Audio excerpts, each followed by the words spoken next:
C'est pourquoi la Bible recommande de ne pas laisser le soleil se coucher sur votre colère. C'est très important. Ici, nous voyons ici une forte passion de rancœur qui est exprimée par une personne. Hein? C'est un ressentiment. Hein? Vous avez le cœur lourd, gros. Hein?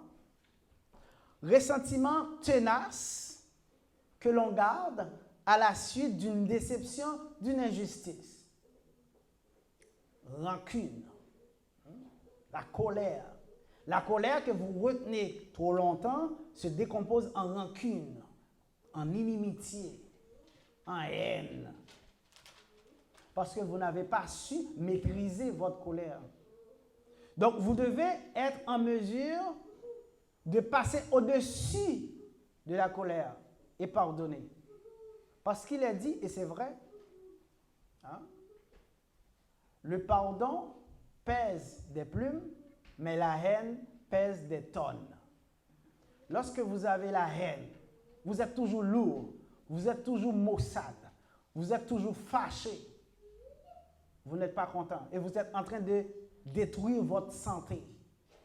Parce que quand vous êtes toujours crispé, maussade, fâché, en colère, ben ça a une répercussion directe sur votre santé.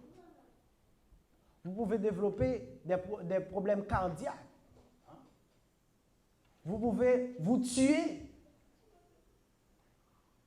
en gardant toute cette colère à l'intérieur de vous. Et la Bible vous enseigne, vous dit d'arriver à surpasser votre colère et à pouvoir vous maîtriser. Un mal qui est fait est déjà fait. Il n'y a rien qui pourra changer ce mal-là. C'est déjà fait, c'est fait. C'est fait. Mais ce qui est dommageable, c'est que la personne qui est victime ou qui a subi cette injustice, qui n'arrive pas à se guérir, à se dépasser, mais cette personne est en train de se tuer à petit feu. Parce que tout autant que vous gardez ça en dedans de vous, vous vous tuez. Vous vous faites du mal. Parce qu'on vit bien quand on rit, quand on est en joie. Mais on ne peut pas vivre bien quand on est en colère, quand on a la rancune, quand on veut se venger, quand on a tout sauf la joie. Et ça, c'est la capacité que la Bible nous invite à développer pour maîtriser la colère et arriver à pardonner. Donc, makrothymia, c'est la capacité que possède une personne à se maîtriser face à la colère. C'est ne pas se laisser gagner par le diable. Parce que quand vous êtes en colère, eh bien, vous êtes gagné par la colère trop facilement et le diable, il est content. Mais vous devez développer le courage d'endurer toutes sortes de souffrances à cause de l'évangile. Mais ce n'est pas pour rendre service à Dieu, mais c'est pour rendre service à votre âme. Parce que c'est pour vous. Quand vous pardonnez quelqu'un, c'est d'abord pour vous. Ce n'est pas pour la personne. C'est pour vous. Parce que si vous ne le pardonnez pas, vous allez rester dans la colère, dans la haine, dans la rancune, et vous allez vous condamner à la mort. Makrothymia, c'est la patience à supporter le mal. C'est faire preuve d'indulgence et être toujours prêt à pardonner. Et c'est important, parce que tout autant qu'on n'arrive pas à franchir cette étape, on va toujours rester dans le même état. On ne va pas avancer. Il faut briser la chaîne qui nous retient captifs pour qu'on puisse avancer. Il y a beaucoup de chaînes qui nous gardent. Ce ne sont pas des chaînes qui sont physiques ou visibles, ce sont des chaînes invisibles. La peur. La peur qui empêche de faire quelque chose, d'agir. La peur de faire confiance à quelqu'un parce que tout simplement, j'avais fait confiance et puis j'ai été trahi. Maintenant, j'ai peur de faire confiance à qui que ce soit. Il y a beaucoup de gens qui meurent seuls Pourquoi? Parce que dans leur jeune âge, ils avaient une relation amoureuse avec un homme ou une femme, ils ont été trahis et puis ils ont peur. Ces gens-là restent toute leur vie seuls. Parce qu'ils n'arrivent pas à pardonner, ils n'arrivent pas à surmonter la peur. La peur de l'inconnu, je m'excuse, vous paralyse dans les actions que vous pourriez poser. Et la peur, ça envahit tout le monde. Ça prend tout le monde. Et comme une personne a dit, la peur n'est autre qu'une perception erronée d'une réalité. Ce n'est pas la réalité. C'est que dans votre tête, vous avez développé des préjugés. Vous faites une idée de la réalité, mais qui n'est pas la réalité. Vous avez peur de parler à telle personne. Vous avez peur de faire telle chose. Vous avez peur de vous lancer à faire telle affaire. Vous avez peur de commencer votre propre entreprise parce qu'il y a trop de risques. Vous avez peur d'investir votre argent parce que vous avez peur de perdre votre argent. Vous ne prenez pas de risque. Qui ne risque rien, n'a rien. Vous avez peur. La peur nous retient. La peur nous fait craindre tout le monde.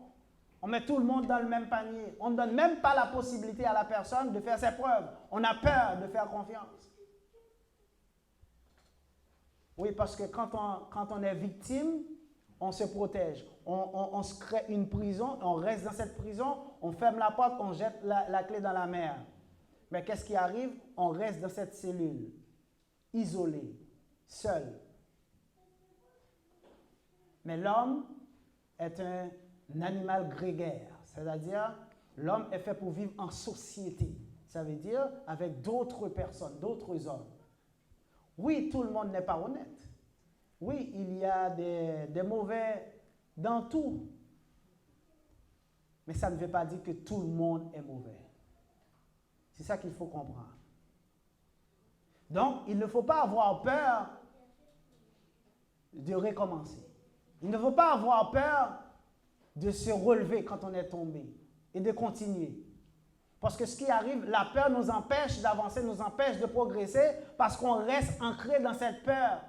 On avance, on tombe et on a peur de tomber, on arrête de marcher.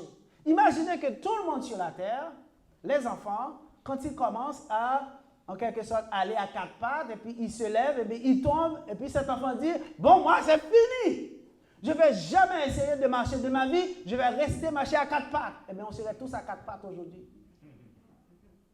Et qu'est-ce qui arrive? L'enfant, il tombe, il se relève.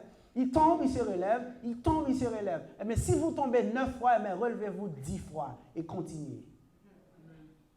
Parce que la nature sourit à ceux qui ont le courage d'avancer. Si vous restez en place, rien ne va changer pour vous. Restez là où vous êtes, c'est correct, rien ne va changer. Mais vous devez surmonter votre peur et d'avancer. Tout le monde a peur. Moi, j'ai peur. Moi, je suis un peu heureux. Mais j'essaie d'avancer. Parce que la seule façon de battre votre peur, c'est d'avancer. Si vous avez peur de quelque chose, de l'inconnu, pourquoi vous en avez peur? C'est parce que c'est inconnu. Eh bien, arrangez-vous pour que ce soit connu. Hein? Allez vers l'inconnu, apprenez l'inconnu. Et une fois que l'inconnu devient connu, votre peur disparaît. Par exemple, si vous avez peur d'investir votre argent, vous gardez votre argent sur votre matelas, ça va toujours rester le montant que vous avez mis. Mais si vous investissez votre argent, ben, ça va augmenter. Mais vous dites, mais moi j'ai peur. Je ne sais pas comment, c'est sûr que vous n'allez pas avoir toutes les compétences.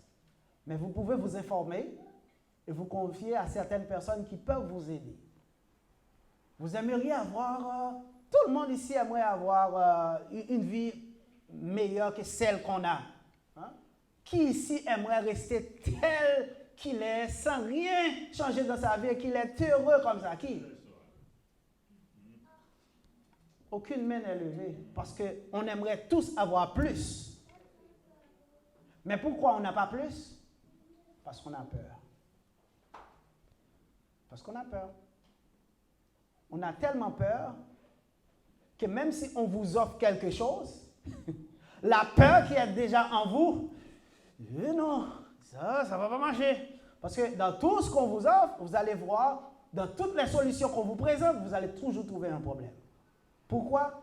Parce que le problème est à l'intérieur de vous. C'est quoi le problème? Vous avez peur. Mais la peur ne doit pas vous empêcher d'agir. La peur, vous devez canaliser cette peur comme une énergie qui vous aide à avancer, à vous dépasser. Si vous avez peur de faire quelque chose, faites-le sans réfléchir. Moi, ça m'arrive souvent. Peur de faire un appel, juste prenez le téléphone, appelez. Et puis quand vous avez fini, vous allez me dire, mais pourquoi? J'avais eu peur. Je ne suis pas mort. Je suis encore vivant. Là, vous commencez à vaincre votre peur et que vous commencez à avoir la victoire pour vous libérer de cette chaîne. Mais la chaîne, c'est dans la tête. C'est plus difficile, hein? Une chaîne visible, on peut la briser, on peut passer dessus. Mais une chaîne invisible, ça c'est plus difficile à déloger, à casser, à briser. Et personne ne peut le faire à votre place. C'est vous qui devez vous en charger personnellement. Amen. Dieu vous donne la possibilité, le courage de développer toutes les capacités que vous avez. Votre vie actuelle, c'est ce que vous avez choisi, c'est votre choix. Ne venez pas me raconter des histoires, des prétextes, parce que dans la vie, il y a deux choses, comme j'ai appris, que quelqu'un m'a dit, soit que vous trouvez des solutions, ou bien vous trouvez des prétextes. Il n'y a pas trois possibilités. Vous avez soit trouvé des prétextes pour rester dans la situation où vous êtes, ou trouver des solutions pour sortir de la situation où vous êtes. Personne ne va le faire à votre place. Dieu vous donne déjà tout ce qu'il faut. Dieu ne peut plus rien faire pour vous. Il vous donne la capacité. Il vous donne tout ce qui est nécessaire. Vous devez l'utiliser pour faire de bons choix pour avancer. Beaucoup de gens aimeraient changer leur vie, aimeraient changer de maison, aimeraient changer de voiture, aimeraient ci, aimeraient ça. Beaucoup de choses matérielles, c'est bon. Mais ça n'arrive jamais parce qu'ils ne veulent rien changer. Et c'est la même chose qui se passe au niveau spirituel. Beaucoup de gens aimeraient être plus proches de Dieu, mais ils refusent de changer de comportement. Ils refusent de changer d'attitude. Ils refusent d'accorder plus de temps à Dieu dans leur vie. Et ils veulent se rapprocher de Dieu. Ce n'est pas Dieu qui doit se rapprocher de vous, c'est vous qui devez vous rapprocher de Dieu. Comment vous vous rapprochez de Dieu? Eh bien, c'est par les choix que vous faites. C'est par les actions que vous posez. Combien de fois vous allez vers Dieu pendant la journée pour le remercier, pour le prier, pour le louer, pour l'honorer? Combien de fois? Combien de fois vous lisez la parole? Combien de fois vous méditez? Vous voulez avoir une vie correcte devant Dieu. Mais combien de fois? Posez-vous la question, combien de fois dans la semaine écoulée, j'ai pris la peine de parler à Dieu, de prier, de lire? Combien de fois? J'ai pas le temps.